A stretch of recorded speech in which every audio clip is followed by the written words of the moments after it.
કોન્સ્ટેબલની અને પીએસઆઈની પરીક્ષામાં રનિંગના માર્ક્સ નીકાળી દીધા.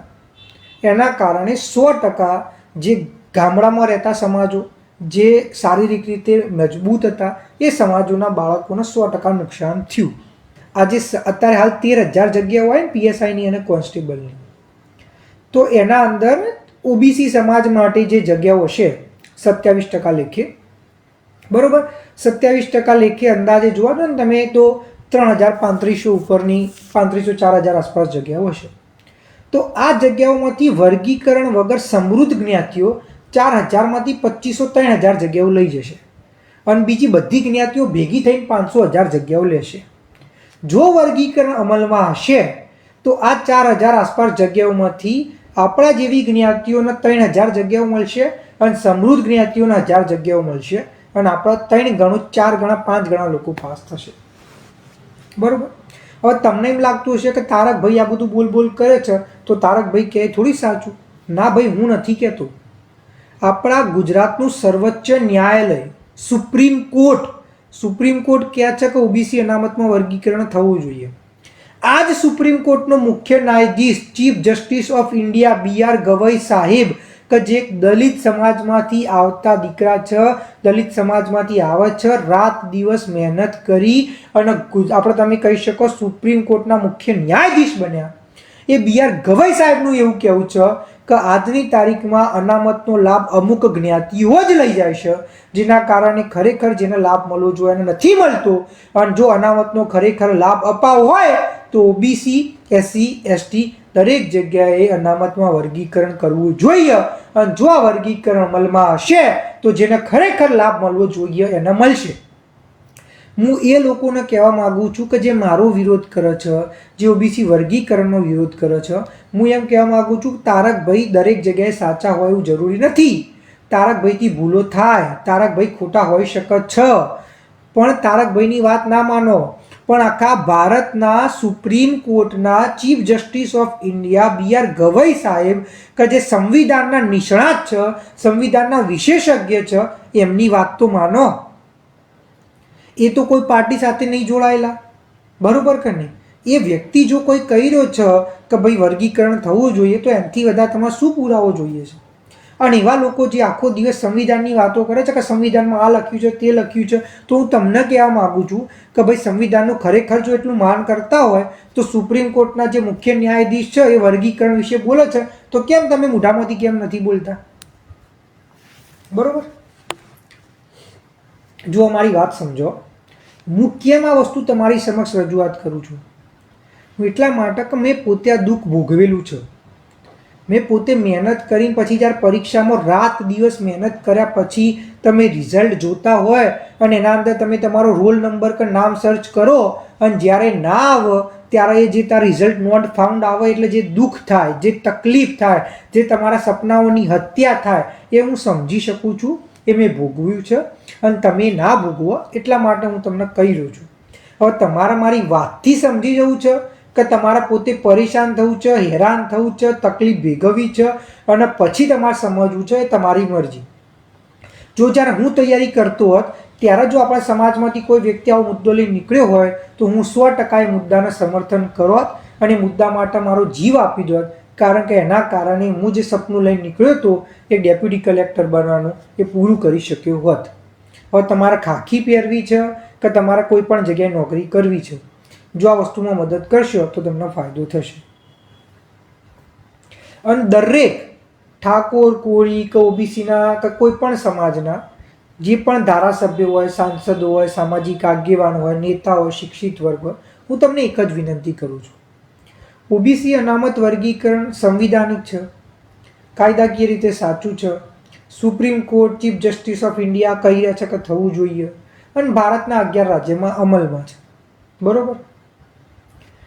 હું તમને એક જ વિનંતી કરું છું કે આ વિષય ઉપર તમારા જો કોઈ પ્રશ્નો હોય, તમને કોઈ ડાઉટ હોય તો તમે મારો સંપર્ક કરો. તમારા જે પ્રશ્નો હશે એ બધાના તથ્યો સાથે હું જવાબ આપીશ. પણ તમને એક વિનંતી કરું છું કે જેમ ઓબીસીના સમૃદ્ધ સમાજો ઓબીસીમાં આવવા માટે એમને પ્રયત્ન કર્યા અને એમના સમાજ એ પાછાત ના હોવા છતાં, દરેક રીતે સમૃદ્ધ હોવા છતાં એમને ઓબીસીમાં લાવી દીધા. પાટીદાર સમાજે માંગણી કરી કે અમને અનામત જોઈએ છે અને આજની તારીખમાં 69 સમાજો માટે ઈડબ્લ્યુએસ અનામત આપવામાં આવી. તો તમે જે ખરેખર વિકાસથી વંચિત સમાજો છો, જે ખરેખર પછાત છે, જે ઓબીસીમાં આવે છે, જેને લાભ મળવો જોઈએ, તો તમે એમના માટે વર્ગીકરણ કેમ ના કરાવી શકો? અને જો તમે કરાવશો તો તમને લાખો કરોડો લોકોની દુઆઓ મળશે. તો એટલી જ વિનંતી કરું છું. બરાબર. બીજી વસ્તુ જુઓ, આજની તારીખના અંદર ભરતી પ્રક્રિયામાં અનેક પ્રકારની સમસ્યાઓ છે. જેમ કે અત્યારે હાલ કોન્સ્ટેબલની પોલીસની ભરતી આવી તો કાયદેસર 27% ભરતી આવી જોઈએ, પણ રોસ્ટર પદ્ધતિમાં ખામીઓના કારણે થોડી ઓછી ભરતી આવશે. 100, 200, 300, 400 ઓછી આવશે અને ઓછી આવી શકે છે. અને આવું ઘણીવાર થયું છે અને આ ખોટું છે, જેમાં સુધારો થવો જ જોઈએ અને આ વસ્તુને મારો ફૂલ સમર્થન. બીજી વસ્તુ, ઘણી બધી ભરતીઓના અંદર ઇન્ટરવ્યૂ લેવામાં આવતું હોય છે, તો ઇન્ટરવ્યૂના અંદર કોઈ પણ પ્રકારનો પક્ષપાત ના થાય એ પણ એક બહુ મહત્ત્વનો મુદ્દો છે, જેને મારું પૂરેપૂરું સમર્થન છે. પણ હું તમને એમ કહેવા માગું છું, અને આ વસ્તુમાં સુધારો થવો જોઈએ, પણ આપણો પ્રશ્ન એ પૂછવાનો કે જે પરીક્ષામાં ઇન્ટરવ્યૂ થાય છે એમાં 100માંથી 27 જગ્યાઓ જો ઓબીસીની હોય ને તો એમાંથી ભાગ્યે 1-2 જણા ઠાકોર કે કોળી કે દેવી પૂજક કે નાના મોટા સમાજોના આવતા હશે. બાકી બધા લોકો તો ઓબીસીના સમૃદ્ધ સમાજના હોય છે. એટલે એ ઇન્ટરવ્યૂના માર્ક્સમાં સુધારા થવા જ જોઈએ અને કરવું જ જોઈએ. પણ સાથે સાથે વર્ગીકરણ હશે, પ્રિલિમ્સનું અને મેન્સનું જો કટ ઓફ આપણું ઓછું આવશે તો ઓટોમેટિક આપણા 10 ગણા 20 ગણા લોકો ઇન્ટરવ્યૂમાં પાસ થશે. તો આપણે પ્રાથમિકતા પહેલાં વર્ગીકરણને આપવી જોઈએ. બીજી વસ્તુ, કોન્સ્ટેબલની અને પીએસઆઈની પરીક્ષામાં રનિંગના માર્ક્સ નીકાળી દીધા. એના કારણે 100% જે ગામડામાં રહેતા સમાજો, જે શારીરિક રીતે મજબૂત હતા, એ સમાજોના બાળકોને 100% નુકસાન થયું. અને એ વસ્તુમાં 100% સુધારો થવો જ જોઈએ. અને એના માટે જે પણ લોકો પ્રયત્ન કરતા હોય કરવો જ જોઈએ. હું બી પ્રયત્ન કરું છું. આ વિષય પર મેં પણ અવાજ ઉઠાવ્યો છે. હું પણ રજૂઆત કરતો રહ્યો છું અને હંમેશા કરતો રહીશ. ઘણા લોકોને શું વિરોધ કરવાની આદત પડી ગઈ હોય, એટલે શું કહેશે કે તારકભાઈ તો ભરતીના રનિંગના માર્ક્સ નીકાળ્યા વિશે તો બોલતા જ નહીં. અરે ભાઈ, ભરતીમાં રનિંગના માર્ક્સ નીકાળ્યા, એમાં સુધારા થવા જ જોઈએ, પાછા આવવા જ જોઈએ. રોસ્ટર નીતિમાં સુધારો થવો જ જોઈએ. ઇન્ટરવ્યુમાં માર્ક્સના અંદર પારદર્શિતા આવી જ જોઈએ. પણ હું તમને એમ કહેવા માગું છું કે આ બધી વસ્તુ માટે તો પ્રયત્ન ચાલુ જ રાખો, પણ સાથે સાથે વર્ગીકરણ કરાવવું કેમ જરૂરી છે? ઉદાહરણ તરીકે રનિંગના આ બધા માર્ક્સ તો તમારા પ્રયત્ન ચાલુ જ છે, આપણા કરવાના જ છે. પણ જે બાળકો આજની તારીખમાં કોન્સ્ટેબલમાં 110 કટ ઓફ હતું અને જેને 109 માર્ક્સ આવ્યા, 110 માર્ક્સ આવ્યા, 108 આવ્યા, 107 આવ્યા, 106 આવ્યા, બરોબર કે નહીં? તો આ લોકો તો રહી ગયા. હવે જો વર્ગીકરણ હોત તો આ બધા લોકો તો પાસ થઈ ગયા હોત કે ના થઈ ગયા હોત? બરોબર કે નહીં? તમે સમજો છો? ઓબીસીની જેટલી જગ્યાઓ હતી એ તો ભરાઈ જ ગઈ. ભરાઈ ગઈ મતલબ લોકો પાસ તો થયા જ છે. પાસ થયા એનો મતલબ કે મોટાભાગે ઓબીસીની સમૃદ્ધ જ્ઞાતિઓ નોકરીઓ લઈ લીધી અને આપણાવાળા રહી ગયા. જો વર્ગીકરણ હોત તો આપણાવાળાએ પાસ થયા હોત. એટલા માટે વર્ગીકરણ જરૂરી છે. અને તમે મારી એક વસ્તુ સમજો, રનિંગના માર્ક્સ કોન્સ્ટેબલનો મુદ્દો છે કે જેના માટે અવાજ ઉઠાવવો જોઈએ, પણ પીએસઆઈ, પછી તમે કહી લો એસટીઆઈ, ડીવાયએસઓ, ક્લાસ 1, 2, પછી ડૉક્ટરની એક્ઝામ હોય, એન્જિનિયરિંગની એક્ઝામ હોય, જીએમસીની એક્ઝામ હોય, એએમસીની એક્ઝામ હોય, આ બધી જગ્યાએ તો રનિંગના માર્ક્સ નહીં હોતા ને. બરાબર? રનિંગનો મુદ્દો કોન્સ્ટેબલ માટે છે ને એના માટે મહેનત કરવી જ જોઈએ. પણ રનિંગનો જો કોન્સ્ટેબલમાં માર્ક્સ આવી જશે તો બીજી બધી પરીક્ષામાં એનાથી કઈ રીતે લાભ થશે? ક્લાસ 1, 2માં કઈ રીતે લાભ થઈ જશે? આ બધી પરીક્ષામાં તો રનિંગના માર્ક્સ હોતા જ નથી. એટલા માટે આપણે ખાલી કોન્સ્ટેબલ કે પીએસઆઈ માટે જ મહેનત નહીં કરવાની. કાલે આ જ છોકરા કે છોકરીઓ જે છે, દીકરા દીકરીઓ, એ કાલે પીએસઆઈ માટે તૈયારી કરશે, કાલે તમે ક્લાસ 1, 2 બનવા માટે કરશે, એન્જિનિયર બનવા માટે કરશે, ડીવાયએસઓ, એસટીઆઈ માટે કરશે. જો અનામતમાં વર્ગીકરણ અમલમાં હશે તો આ દરેક ભરતીના અંદર અત્યારે હાલ જેટલા લોકો પાસ થાય છે એનાથી 5 થી 10 ગણા લોકો પાસ થશે. અને એટલા માટે સૌથી વધારે મહત્ત્વ જો કોઈ હોય તો એ ઓબીસી અનામત વર્ગીકરણનું છે. અને જે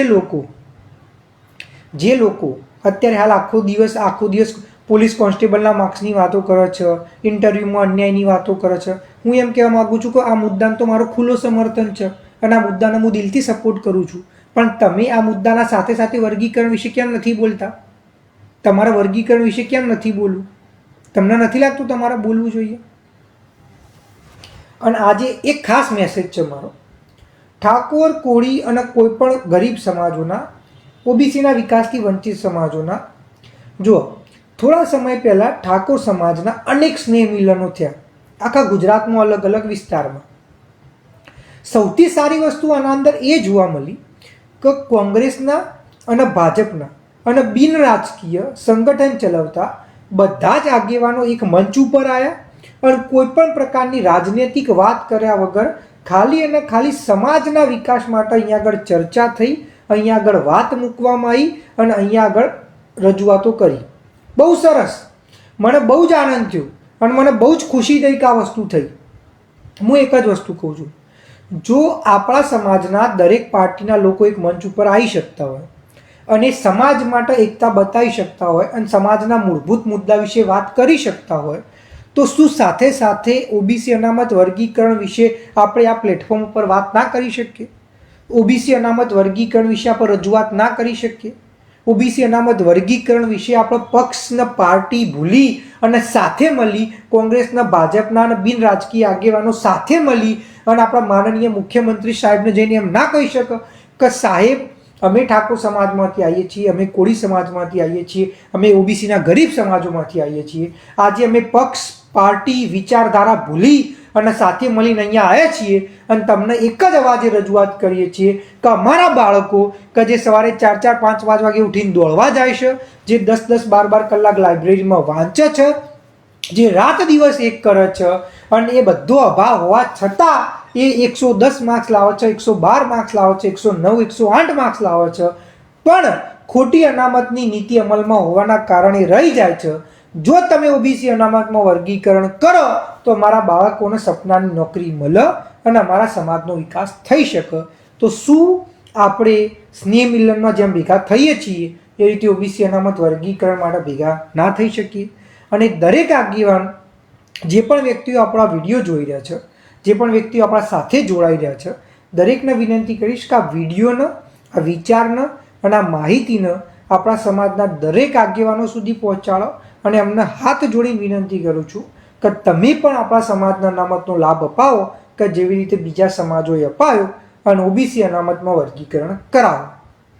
અને તમને હું એક જ વસ્તુ કહું છું, જે પણ લોકો જોઈ રહ્યા હોય, હું જે વાત કરી રહ્યો છું એ નાસીપાસ કરવા માટે નહીં, પણ તથ્યોના આધારે, અનુભવના આધારે અને હાલની જે પરીક્ષા કે જે અત્યારે હાલ જે થઈ રહ્યું છે એને હું સમજી વિચારી અને એ વસ્તુનો આભાસ લઈને તમને કહી રહ્યો છું કે જાગો, માંગણી કરો કે પહેલાં વર્ગીકરણ કરાવો, ત્યાં સુધી બધી ભરતીઓ સ્ટે મૂકો અને એકવાર વર્ગીકરણ થઈ જાય 3-4 મહિનામાં પછી તમે બધી ભરતીઓ ધડાધડ કરો, કંઈ જ વાંધો નહીં. કારણ કે જો વર્ગીકરણ થશે 4 મહિનામાં પછી ભરતીઓ થશે તો આપણા 100માંથી 20-25 લોકો પાસ થશે.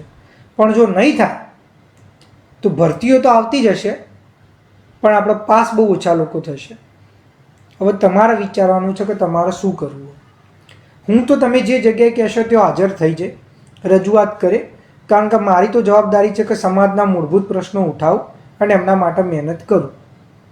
પણ જો તમે નહીં જાગો, તમારા જોડે સવારે દોડવાનો સમય છે પણ તમારા મૂળભૂત અધિકાર માટે માંગણી કરવાનો સમય નથી, તમારા જોડે જો 10-10, 12 કલાક વાંચવાનો સમય છે પણ તમારા જોડે વર્ગીકરણ માટે બહાર આવવાનો સમય નથી, જો તમારા જોડે ટેસ્ટ સિરીઝ કરવાનો કે તમારા જોડે ક્લાસીસ બંધાવવાનો સમય છે પણ તમારા જોડે જે થતા અન્યાય વિશે રજૂઆત કરવાનો સમય નથી, તો દુઃખ સાથે કહેવું પડે છે કે એ જ થશે જે કોન્સ્ટેબલમાં, પીએસઆઈમાં, આપણે કંડક્ટરના અંદર, જે સીસીના અંદર, જે તલાટીના અંદર અને જે દરેક ભરતીના અંદર થતું આવ્યું છે. અને હું નથી ઈચ્છતો કે એ થાય.